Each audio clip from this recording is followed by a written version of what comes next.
This is my first video update coming to you from Athens, Greece.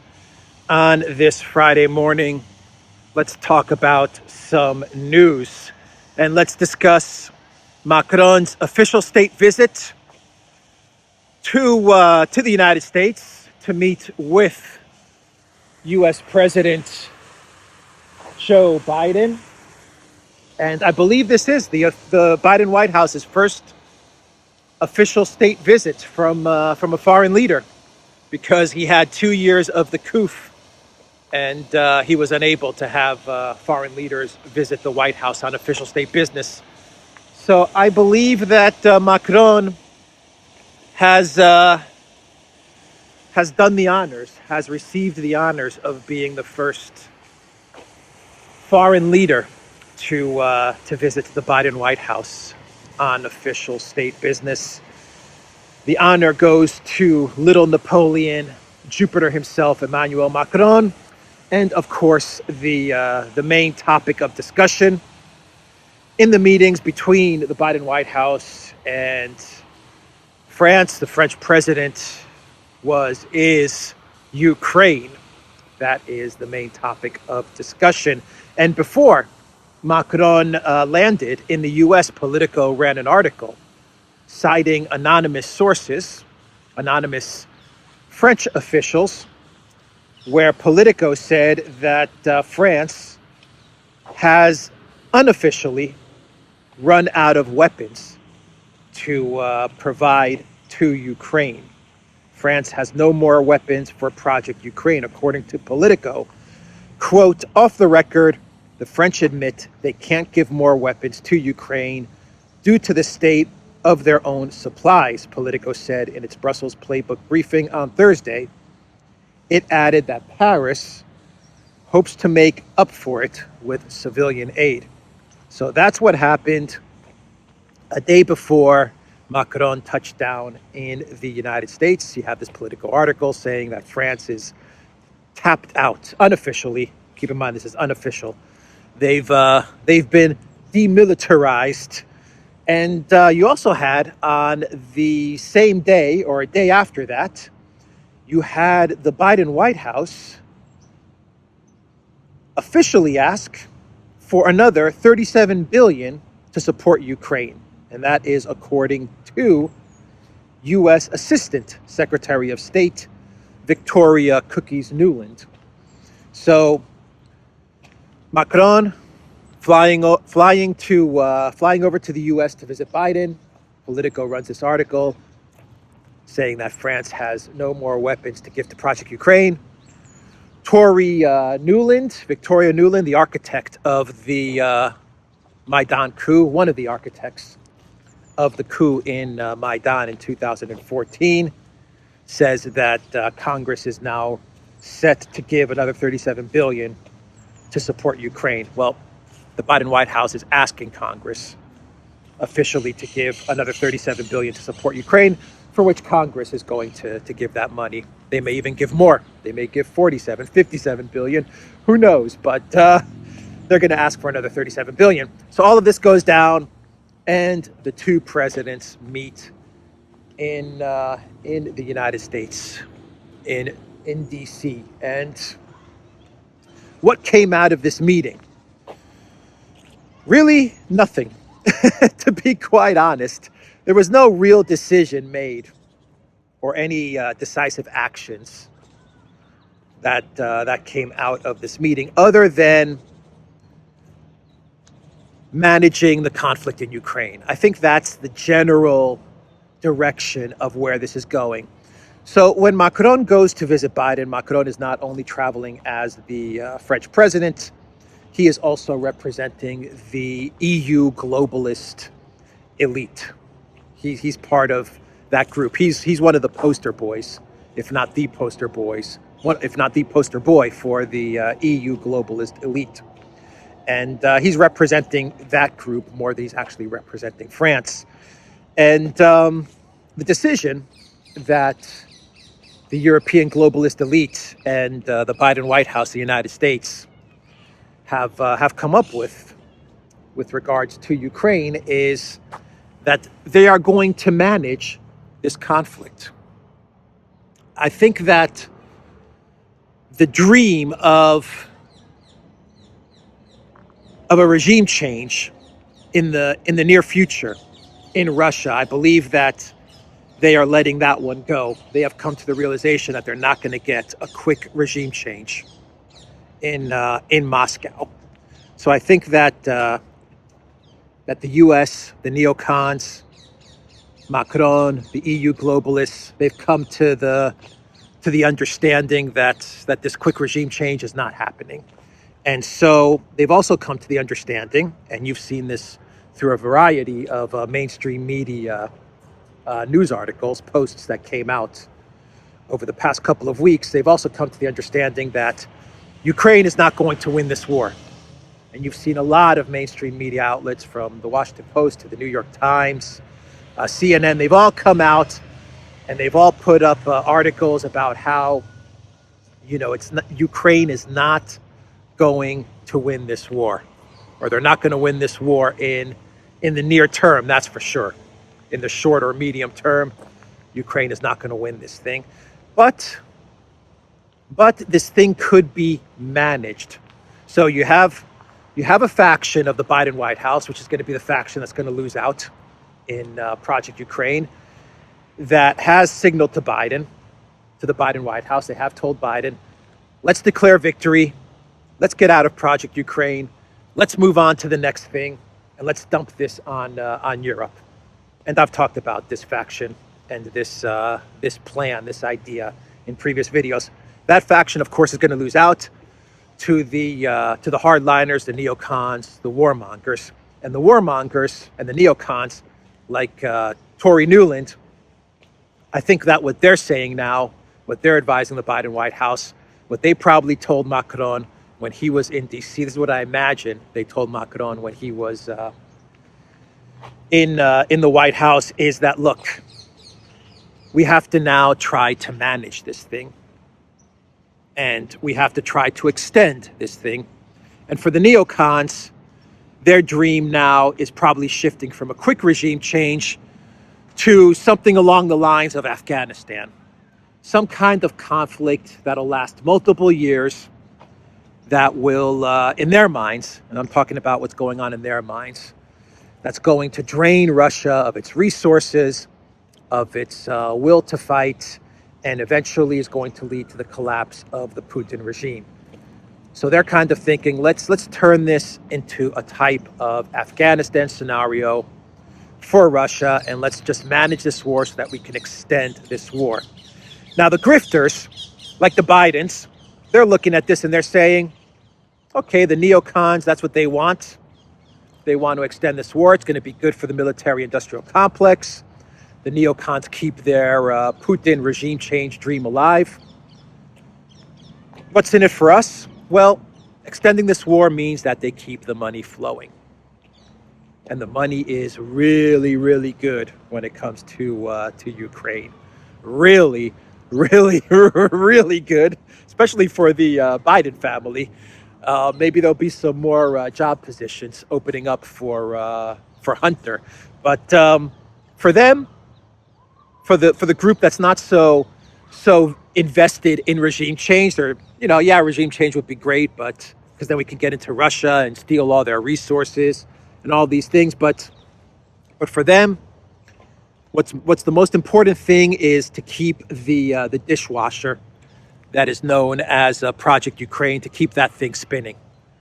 And so the Biden White House is probably saying, and some people in the Biden White House that are invested in the washing of funds, they're saying, yeah, let's try to keep this going for 2, 3, 4, 5 years, because it's just easy money, man. I mean, it doesn't get any easier than Project Ukraine for them. So I think that they've agreed. The Biden White House is telling Macron that, look, what we have to do now is we have to try to manage this war and extend it. We'll give Ukraine weapons. We'll give them air defense. We won't give them too much so that we're in trouble, so that our own stockpiles are in trouble, but we'll try to give them enough so that they can they can manage the situation. You know, Politico ran an article saying that, where is it, that the U.S. is now looking to shift air defense systems in the Middle East to Ukraine. NASAMS, they're looking to move NASAMS in the Middle East, air defense systems. They're looking to move those to Ukraine because, according to the Raytheon CEO, Greg Hayes, this is what he told Politico. He said, if these countries agree, then Ukraine will be able to receive new complexes of the system within the next 3 to 6 months. And he noted that construction of new complexes of new air defense systems usually takes 2 years due to the purchase of electronic components and rocket engines. So manage the war, extend the war, give Ukraine enough air defense, weapons, money, whatever it is to keep them afloat. Let's keep for now, let's keep the Zelensky regime afloat. Let's pay their salaries. Let's keep Project Ukraine going. Let's manage this war for the next couple of years. And hopefully, hope strategy, this is the hope strategy. Hopefully we're going to bleed Russia dry of resources and funds and the will to fight. And eventually Russia's just going to pull out of this endeavor, and then you will get a change of administrations in the Kremlin. And that is pretty much what Biden and Macron said in the various readouts that we've got in the various statements. Biden said that contacts with Putin at the moment are not going to take place. There are going to be no negotiations with Russia in the near future. That's what Biden noted. And Macron said the same thing. He said he agrees with Biden, and that France is not going to pressure Ukraine or force it to negotiate. And they both agreed that over the next weeks and months, they are going to monitor the situation. They're going to see how things develop in Ukraine. And then, after monitoring the situation over the next few months, they're going to see if this allows them to discuss possible ceasefire or a possible negotiation with Moscow. Notice how Ukraine is involved in none of this decision making. Ukraine is not a party to any of this decision making that is taking place, which tells you a lot. It tells you who's really running the country and which groups are in charge of Project Ukraine. It's the Biden White House with the globalist elite deciding on how Ukraine is going to go about this war, when they're going to negotiate, when they're not going to negotiate, and they're going to monitor the situation over the next couple of months. So that is what I think is the strategy now from the collective West. Let's keep this thing going. Let's manage the conflict. Let's give them what they need so that they can extend this war. Let's give Ukraine the weapons and money that they need so that they can extend this war. Let's keep this thing going. And hopefully, hope strategy, hopefully we're going to get that outcome that we want in Russia, which is eventually the removal of the Putin government. That is what they're hoping. And you know, even Ukraine fatigue, because I'm sure that was discussed. I'm sure the unity of the European Union was a top agenda with this meeting between Biden and Macron. Even Ukraine fatigue that is setting in Europe, I am positive that these guys are saying, you know what, Ukraine fatigue could work against us. But if Macron goes back to the EU and just tells everybody in Europe to just shut up and get in line, just shut up, stop complaining, just stay united, follow orders, then Ukraine fatigue is not so much a problem for the United States. I actually think that much of the U.S. population has already moved on past Ukraine. And I have to admit, if I was one of these kleptocrats making money in Project Ukraine, I would actually prefer that there's little attention being paid to the conflict in Ukraine. It's much easier to make money from it then. So I don't think Ukraine fatigue should be considered that much of a problem for the grifters, especially in the U.S. They're so far removed from the conflict in Ukraine and from the European continent. I mean, they're completely far removed from it that you know, the less that's reported on Ukraine, the better. It's easier to get the money washing and spinning. Now, for Europe, it's a different story because they have to worry about refugees, and Ukraine is right there, smack in the middle of the continent. It's right there. This massive country, huge population. There, they have to worry about things. They're having to deal with energy blackouts. France is starting to announce to their citizens that rolling blackouts are going to most likely happen throughout the winter. And they've got all these issues because they're sharing the geography with Russia and Ukraine. But for the U.S., told Macron to just stop complaining, buddy. Go back to Europe. Tell everybody to just zip it and stay with the program. And if people are feeling Ukraine fatigue, well, you guys in Europe, figure it out. At the end of the day, also, if you're one of these neocons or neolibs who's just making a ton of money from Project Ukraine, and Macron comes to the United States and he starts talking about Ukraine fatigue and electricity problems and rolling blackouts and protests that may remove certain governments from power, you can just tell Europe, and you can tell Macron to go back to the EU and just tell them to just zip it. Just shut up. Hey, Emmanuel, go back to the EU and just tell them to stuff it because we don't care. Because where's the European Union going to go? Where do they go? They've got no more allies. They've got no more friends. They're completely isolated. The U.S. is the only game in town. The U.S. is the only thing that is keeping the European Union afloat at this moment. That's it. That's the only thing that's keeping the EU afloat, is the United States. Pipelines have been demolished. They've been severed. Russia's gone its own way. All the countries in the global south, they don't trust the EU. They know that whatever deals they make with the European Union, they're good for nothing. They can't be trusted. No one wants to deal with them. The EU is completely dependent on the United States. And so even if Macron is sitting in the Oval Office and he's complaining about, all the problems that the European Union is facing, if you're one of these hardline neocons like Victoria Nuland, you can just give Macron a cookie or some bread and tell him to go stuff it. Just go back to Europe, shut the hell up, go back to Europe, and just do as you're told, little Napoleon. Just do as you're told. And any problems that you guys are facing, deal with it. We're the only lifeline you have.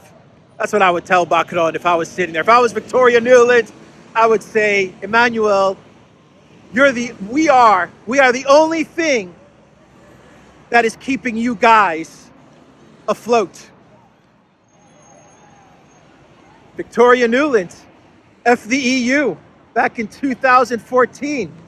She knew what she was talking about, didn't she? Even Italy with Meloni, and Meloni was going to be this big game changer prime minister, right? She was going to really shake things up. Well, yesterday, breaking news via the AFP that Italy is now seizing a Lukoil refinery in the same way that Germany was seizing Russian oil assets and refineries and gas storage facilities. It looks like Italy is now doing the same. According to the AFP news agency, Italy takes refinery of Russia's Lukoil into state supervision, according to a government source. Also, as reported by the Corriere della Sera, the Council of Ministers has given the go-ahead to the so-called NATO decree in Italy, which extends the decisions already taken by the past Draghi government, which was set to expire on December 31st, which extends arms deliveries to Kiev throughout 2023. In other words, they've also passed a decree saying we need to continue to give weapons to Kiev as per the Draghi government, and they had a decree that was going to expire at the end of the month. The Meloni government, this renegade rebel government, they extended that decree all the way through 2023.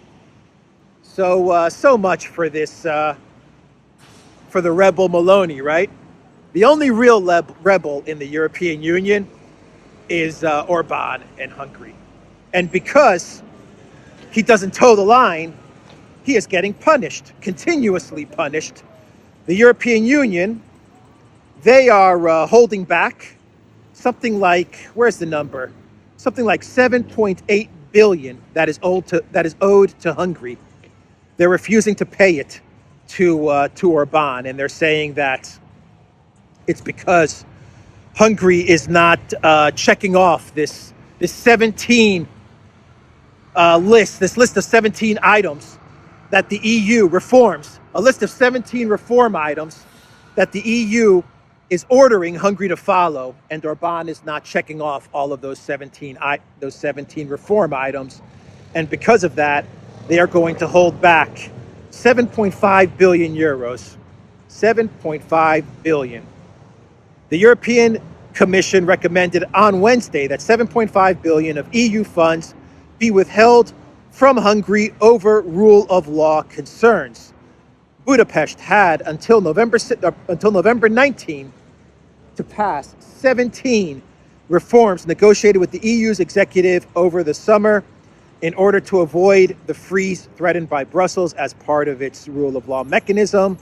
While a number of reforms have been undertaken or are underway, Hungary failed to adequately implement central aspects of the necessary 17 remedial measures as it had committed to, the Commission said.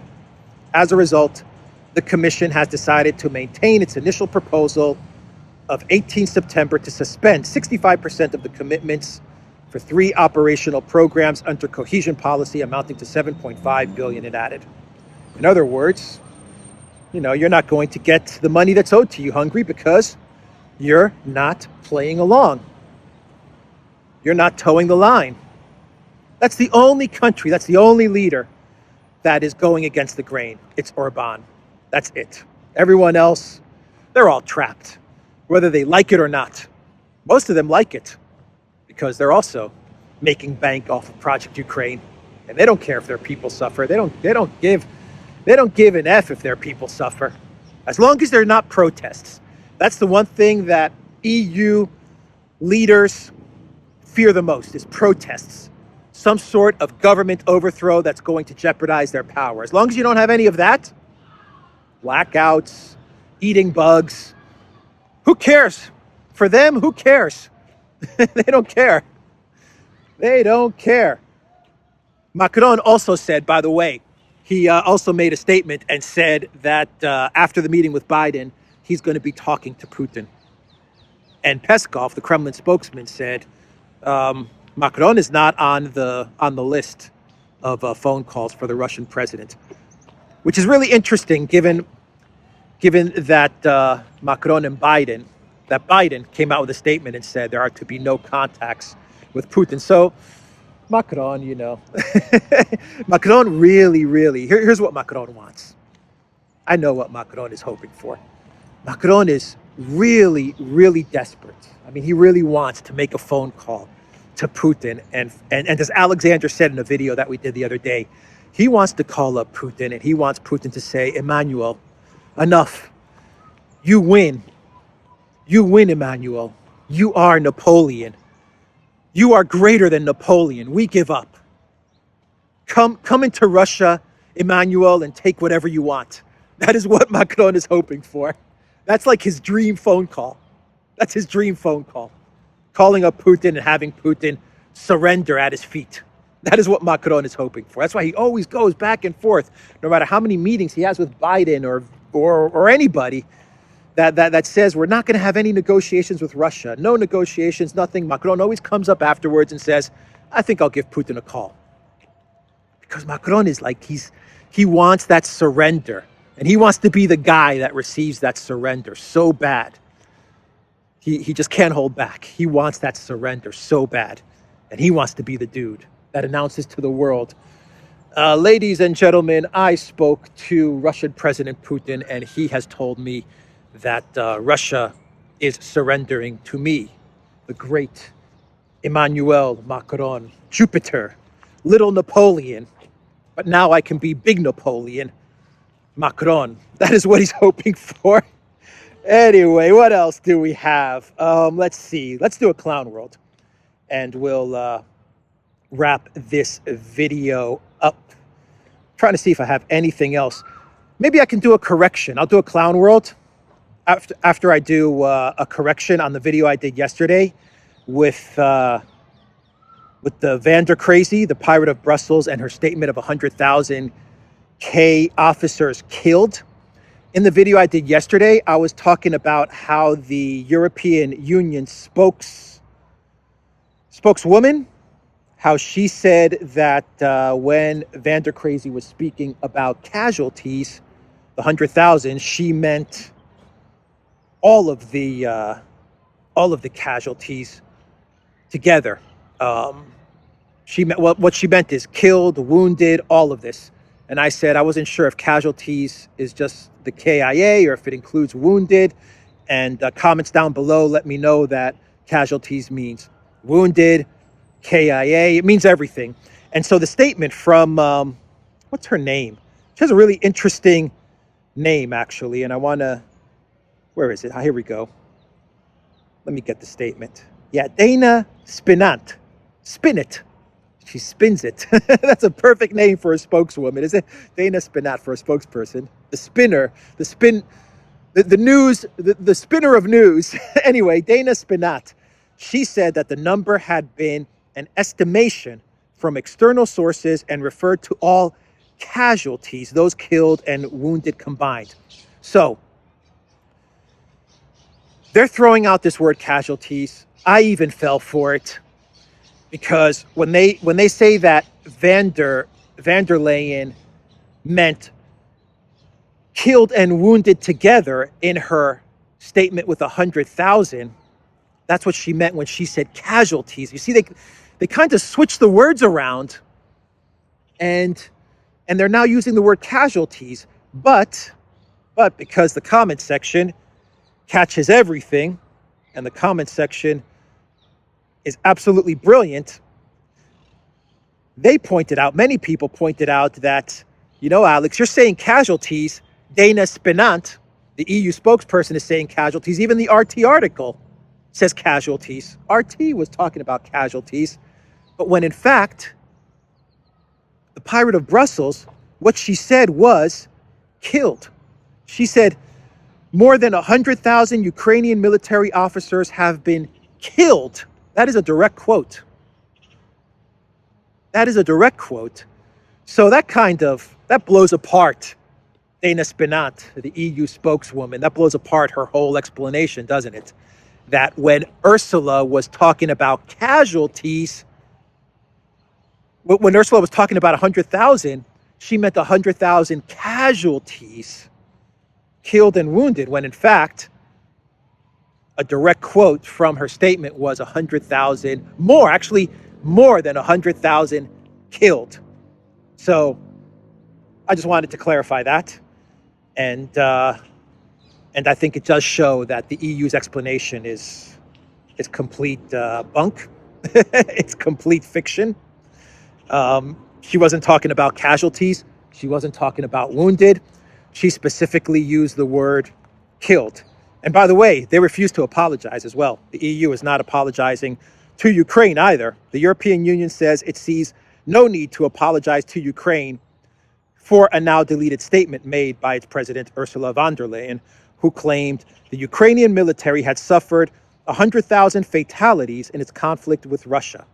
We explained on social media the reasons and the context in which this was made, EC spokesperson Dana Spinant stated during a press conference in Brussels on Thursday after she was pressed by several reporters to explain how the incident occurred. So anyway, I thought I would explain that as well. Let's do a clown world. Let's do a clown world. By the way, I did say in my video I'm going on and on. By the way, I did say in my video that the purpose of all of the statement from Ursula was so that they can get to the seizing of assets. That's the ultimate goal, to seize Russian assets. That's why they set up this whole statement, because their ultimate goal is to build the case to seize assets. And sure enough, the Wall Street Journal ran an article yesterday, and they said pretty much the same thing that I said in my video with regards to this statement from Ursula, that it's all about seizing assets. And what the Wall Street Journal was saying in their article is that the EU is having a hard time finding a legal way to seize Russian assets. But if it can build a criminal case, then it may open up the way for the EU to take possession of these Russian assets. The legality of using Russian state and private assets to fund Ukraine has been under discussion for several months, but the bloc's desired mechanism is not easy to implement. As to most member states, seizing frozen assets is only legally possible when there is a criminal conviction. When there is a criminal conviction. A lot of member states in the EU, Portugal comes to mind, they said, look, freezing is one thing, but seizing, we don't do that. That goes against our law. But a lot of EU member states are kind of saying, well, you can't seize these assets because it goes against our law. But if there's criminal convictions, maybe there's a pathway to taking these assets. Anyway, I thought I would bring that up. The U.S. is also doing the same things with regards to trying to take possession of the Russian assets. The Treasury and Justice Department officials have reportedly asked lawmakers to develop new legislation to expand their powers, not just to freeze, but to seize Russian assets. U.S. officials told the Wall Street Journal that the administration is constrained in what it can do until that new authority is introduced. So you see, they're all trying to figure out a way to get money. Keep this thing going, man. Business is booming in Project Ukraine. Business is booming. Let's do a clown world. The Czech Republic proposes to cut off light, heat, and water to the Russian embassy. A petition was published yesterday by the Gift to Putin project. In terms of the highest moral principle, we ask the relevant public and private energy distributors to give the Russian diplomats in Prague a taste of their own medicine. We demand that all buildings owned by the Russian Federation be disconnected from gas, water, and electricity. The text of the petition reads. There you have it. Give them a taste of their own medicine. Well, the way things are going in Europe, you may have all of the European Union without electricity, water, gas, etc. So, I mean, they're thinking just the Russian embassy in Prague. Be careful what you wish for. Gift to Putin project. Interesting name for a project. Be careful what you wish for.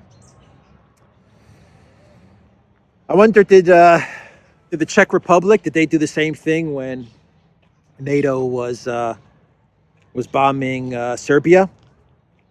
Did they turn off the power and the water and the gas, electricity to all the embassies of NATO member states? Did they do the same thing? I don't think so. Did they give NATO a taste of its own medicine? Anyway, that is the video, guys. theduran.locals.com. We are also on Rockfin as well. And go to the Duran shop, 10% off. Use the code GOODDAY. Take care.